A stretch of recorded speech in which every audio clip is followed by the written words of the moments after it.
Hello. It's so I'm in day 2 here. I've already been here for what time is it now? At least 2.5 hours. And I really haven't gotten anything done.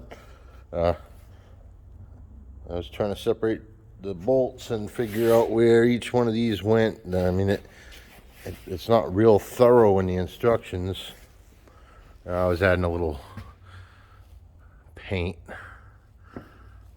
but I wanted to complain about something, and I got their shocks before, and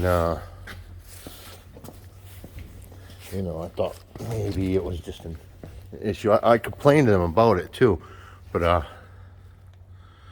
got the that was a pain to get out, but I got that installed. My issue with Skyjacker, and it's not just, I thought it may be just the shocks that I got at the time, but they make these bushings way too wide. Not so much that, because that's got its own stud, but I had to pry the ears down and spread them apart. Okay. Oh, good one. And then I still had to hammer it in there. And the same thing happened with the because originally I had shocks. Is the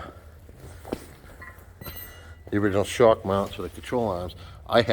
Those were a pain. I had to pry those up, hit them with a hammer, and everything still went in crooked on both of them. I mean, I got them to work, but that's not the point. I mean, come on, Skyjacker. Maybe it's just the name to sound fancy or something. You know, they run pretty decent on the road, the shocks, but I mean, I still got my Skyjacker rears in. But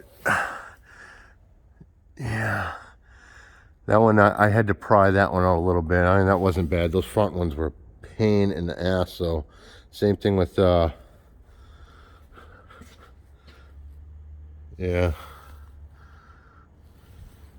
But yeah, I just want to make that point about Skyjacker bushings and their shocks and stuff. They seem to be way oversized. But yeah, I did figure out a few nuts and bolts where they needed to go. So I'll get back to work here, and I should be moving along here soon. I'll give you some updates. All right, later.